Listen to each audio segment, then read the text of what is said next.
Hello friends, welcome to my YouTube channel.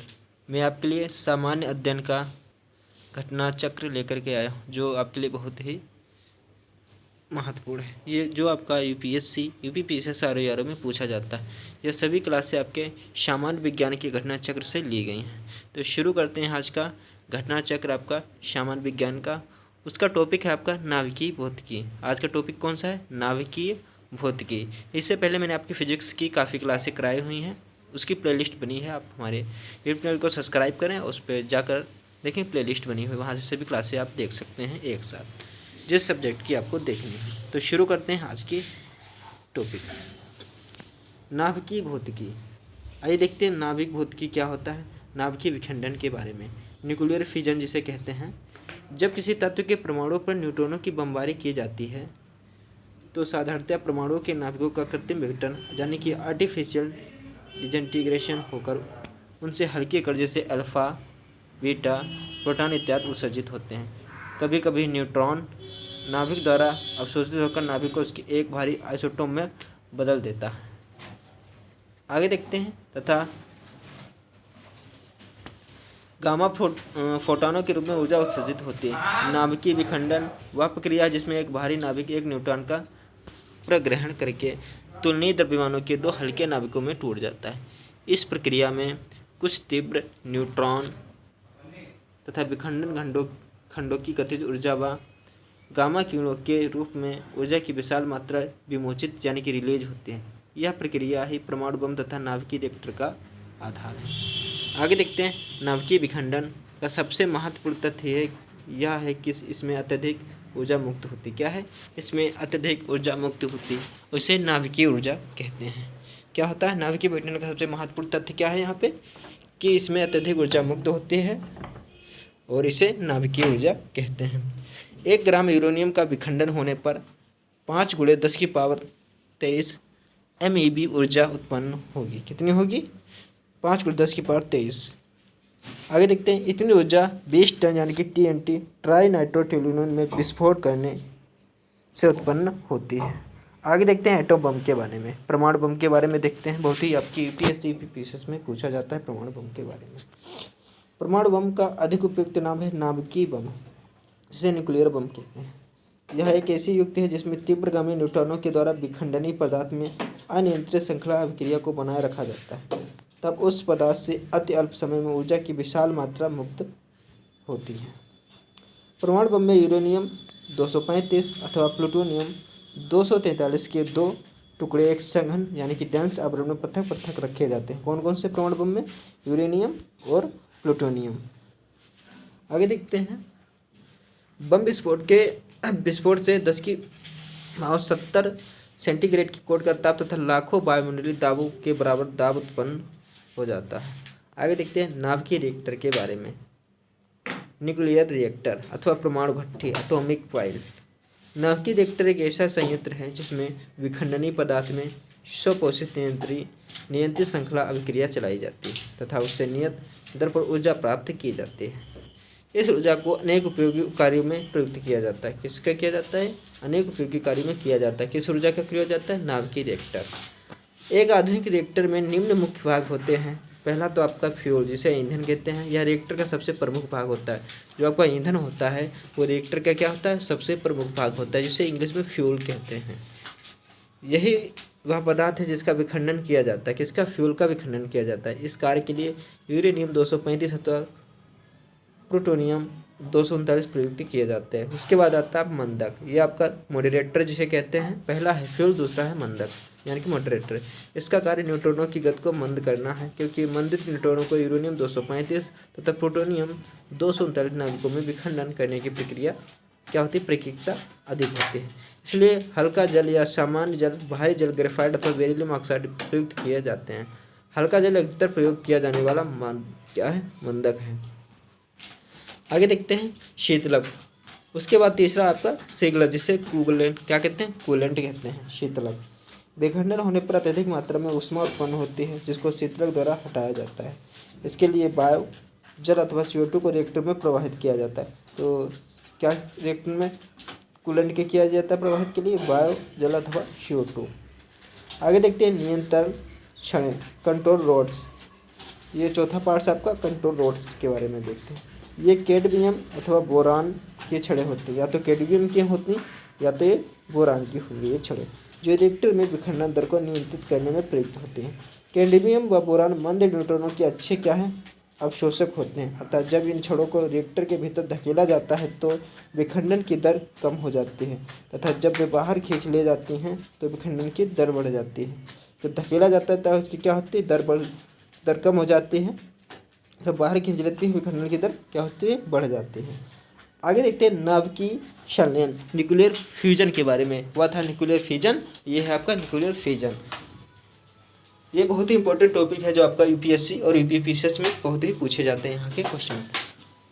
जब दो अथवा अधिक हल्के नाभिक अति उच्च चाल से गति करते हुए परस्पर संयुक्त होकर एक भारी नाभिक बनाते हैं तो इस प्रक्रिया को नाभिकीय संलयन कहते हैं। तो नाभिकीय संलयन किसे कहते हैं, जब दो अथवा अधिक हल्के नाभिक अति उच्च चाल से गति करते हुए परस्पर संयुक्त होकर एक भारी नाभिक बनाते हैं तो इस प्रक्रिया को क्या कहते हैं, इस प्रक्रिया को नाभिकीय संलयन कहते हैं। संलयन से प्राप्त नाभिक का द्रव्यमान संलयन करने वाले मूल नाभिकों के द्रव्यमानों के योग से कम होता है, तथा द्रव्यमान की यह क्षति ऊर्जा के रूप में प्राप्त होती है। क्या होती है, और जो क्षति होती है वो कैसे प्राप्त होती है, ये ऊर्जा के रूप में प्राप्त होती है।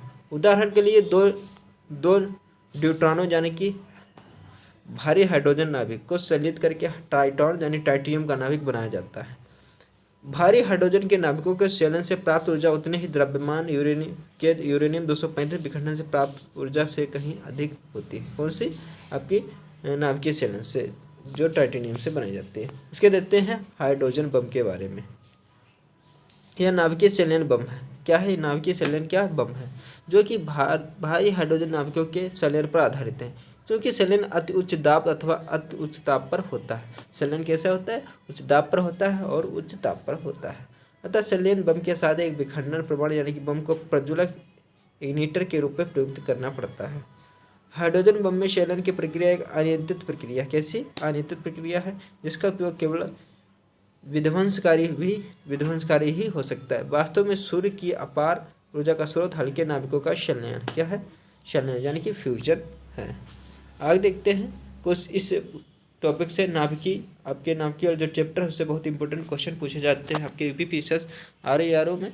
तो आइए देखते हैं कौन कौन से आपके इंपॉर्टेंट टॉपिक क्वेश्चन होते हैं यहाँ से, इस टॉपिक से आते हैं। पहला प्रश्न है आपका, निम्न में से कौन सा युग्म सुमेलित नहीं है। तो आपको बताना है कि कौन सा युग्म सुमेलित नहीं है। मेसान की खोज हिडेकी युकावा ने की, ये आपका सही है। मेसान की खोज किसने की, हिडेकी युकावा ने की। पॉजिट्रॉन की खोज आपकी CD एंडरसन एवं UF हैश ने की, आपका ये भी सही है। सूर्य तथा तारों में ऊर्जा का उत्पादन का सिद्धांत HA बेथे ने, आपका ये भी सही है। परायूरेनियम तत्वों का संश्लेषण एनरिको फर्मी, ये आपका गलत है, तो आपका डी वाला गलत हो जाएगा और बाकी आपके तीनों सही मिलान सही है। आगे देखते हैं, वर्ष 1938 में अमेरिकी वैज्ञानिक HA बेथे ने बताया कि सूर्य तथा ब्रह्मांड के अन्य तारों की ऊर्जा का स्रोत वहाँ होने वाला नाभिकीय संलयन है। मेसान मूल कणों की खोज वर्ष 1935 में वैज्ञानिक हिडेकी युकावा ने की थी, जो पॉजिट्रॉन नामक धनावेशित मूल कण की खोज वर्ष 1932 में CD एंडरसन तथा UF हैश ने की थी। परायूरेनियम तत्व के संश्लेषण में एनरिको फर्मी का नहीं बल्कि GT शिवोर का महत्वपूर्ण, किसका है, GT शिवोर का महत्वपूर्ण योगदान है। आगे देखते हैं प्रश्न नंबर आपका 2, बहुत ही इंपॉर्टेंट आपका प्रश्न नंबर 2। निम्नलिखित युग्मों पर विचार कीजिए। पहला युग्म है आपका बेल सेकंड प्रयोग, किसमें होता है, कृत्रिम बुद्धि में। दूसरा ब्लॉकचेन प्रौद्योगिकी डिजिटल क्रिप्टो मुद्रा में। CRISPR Cas9 कण भौतिकी में। उपयुक्त युग्म में से कौन सा सही सुमेलित है, तो आपको कौन सा सही सुमेलित, बी वाला आपका सही सुमेलित है। ब्लॉकचेन प्रौद्योगिकी माने डिजिटल क्रिप्टो मुद्रा के लिए है। आगे दे IS प्री में प्रश्न पूछा गया है। क्वेश्चन नंबर आपका 3, निम्नलिखित में से कौन सही नहीं है। आपको बताना है कि निम्नलिखित में से कौन सा सही नहीं है। विकास का सिद्धांत चार्ल्स डार्विन द्वारा प्रतिपादित किया गया था, आपका ये भी सही है। किसी प्रमाण के नाभिक का टूटना संलयन कहलाता है, ये आपका गलत हो जाएगा। क्या हो जाएगा, संलयन कहलाता है, गलत हो जाएगा, उसे विखंडन कहते हैं। ड्राई आइस ठोस कार्बन डाइऑक्साइड के अतिरिक्त कुछ नहीं है, ये भी आपका सही हो जाएगा। टेलीफोन की खोज ग्राहम बेल ने की थी, आपका ए भी सही है। आपके इनमें से ए बी डी सही है, जबकि ए बी नहीं ए सी डी सही है, जबकि बी आपका गलत है। यूपी पीसीएस प्री 1999 प्रश्न पूछा गया है। क्वेश्चन नंबर आपका कथनों वाला है, बहुत ही पूछा जाता है आपके आईएएस में और यूपी पीसीएस में। कथन है आपका, अर्नेस्ट रदरफोर्ड ने रॉयल सोसाइटी के समक्ष कहा था कि मनुष्य को नाभिकीय शक्ति कभी नहीं उपलब्ध होगी। कारण, उसे यह विश्वास था कि आइंस्टीन का नियम फेल हो जाएगा और मात्रा ऊर्जा में परिवर्तन नहीं होगी। तो इसका आंसर बताना आपका यूपी पीसीएस प्री में पूछा गया। तो इसका आंसर हो जाएगा दोनों का एवं का दोनों सत्य हैं और का सही स्पष्टीकरण करता है, तो दोनों आपके सही हो जाएंगे यहाँ पे। क्वेश्चन नंबर आपका 5, निम्न में कौन एक जिसका आविष्कार करने का दावा किया जा रहा है कि अल्बर्ट आइंस्टीन के सापेक्षवाद सिद्धांत को गलत साबित करने के जोखिम में डाल सकता है? तो कौन डाल सकता है? ये माइक्रोवेव फोटॉन। क्या होता है? माइक्रोवेव फोटॉन होते हैं, क्या होता है? जोखिम में डाल सकते हैं। ये वाला ऑप्शन आपका सही हो जाएगा 5वें का। कोबेंज विश्वविद्यालय के भौतिकविदों गुंटूर तथा अल्फांस क्या नाम था, स्टाहेलोफन ने आइंस्टीन के सापेक्षवाद सिद्धांत को गलत साबित करने का दावा किया। उन्होंने माइक्रोवेव फोटॉन को प्रकाश के वेग से अधिक वेग से संचारित करने का दावा किया। आइए देखते हैं क्वेश्चन नंबर आपका 6, साइक्लोट्रॉन किसको त्वरित करने के लिए प्रयुक्त किया जाता है? किसको त्वरित करने के लिए प्रयुक्त किया जाता है? साइक्लोट्रॉन आपका प्रोटॉन के लिए यूज किया जाता है। आगे देखते हैं क्वेश्चन नंबर आपका 7, पेयजल में गामा उत्सर्जक समस्थानिक है या नहीं, इसकी पुष्टि निम्नलिखित में से किससे की जा सकती है? पेयजल में गामा उत्सर्जक समस्थानिक है या नहीं, इसकी पुष्टि निम्नलिखित में से किससे की जा सकती है? आपका सी वाला सही हो जाएगा, प्रस्फुरण गलत। इसमें सी वाला ऑप्शन सही हो जाएगा, प्रस्फुरण गलत तरह की जा सकती है। आईएएस प्री में प्रश्न पूछा गया है। क्वेश्चन नंबर आपका 8, निम्न विकिरण प्रकारों में से किसमें सर्वाधिक ऊर्जा होती है? एक्सरे में होती सर्वाधिक ऊर्जा होती है। आपका किसमें होती है? एक्सरे में होती है। एक्सरे के बाद अल्ट्रावायलेट में होती है, फिर दर्श प्रकाश में होती है, फिर इंफ्रारेड में होती है। क्वेश्चन नंबर आपका 9, निम्नलिखित विद्युत चुंबकीय विकिरणों में से किसकी ऊर्जा अधिकतम होती है? किसकी होती है? आपकी एक्स किरणों की होती है। बहुत ही इंपॉर्टेंट प्रश्न है आपका, यूपी पीसीएस प्री में पूछा गया है प्रश्न। क्वेश्चन नंबर आपका 10, सूर्य पर ऊर्जा का निर्माण होता है।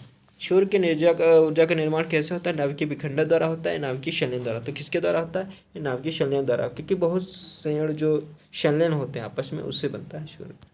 आगे देखते हैं क्वेश्चन नंबर आपका 11, तारे अपनी ऊर्जा प्राप्त करते हैं किसके द्वारा? नाभिकीय संलयन से प्राप्त करते हैं तारे अपनी ऊर्जा। आइए देखते हैं क्वेश्चन नंबर आपका 12, तारे अपनी ऊर्जा निम्न में से किस प्रकार प्राप्त करते हैं? नाभिकीय संयोजन के फलस्वरूप या नाभिकीय संलयन के द्वारा प्राप्त करते हैं। आगे देखते हैं क्वेश्चन नंबर आपका 13, सितारों में अक्षय ऊर्जा के स्रोत का कारण है, क्या है? हाइड्रोजन का हीलियम में परिवर्तन अक्षय ऊर्जा का कारण है। यहीं पे बहुत ही इंपॉर्टेंट क्वेश्चन है, सूर्य से उत्पन्न ऊर्जा का स्रोत है, किसका स्रोत है? नाभिकीय संलयन। नाभिकीय संलयन के द्वारा सूर्य से उत्पन्न ऊर्जा का स्रोत सबसे अच्छा है। क्वेश्चन नंबर यहीं पे आपके समाप्त होते हैं। बहुत ही इंपॉर्टेंट आज का टॉपिक था आपका नाभिकीय संलयन के बारे में हमने बताया है। ये आपके यूपीएससी यूपी पीसीएस आर में बहुत ही प्रश्न पूछे जाते हैं यहाँ से। तो ऐसी क्लासें देखने के लिए आप हमारे यूट्यूब चैनल को सब्सक्राइब कर लें और प्ले लिस्ट बनी है, वहाँ से सभी क्लासें आप देख सकते हैं। जय हिंद।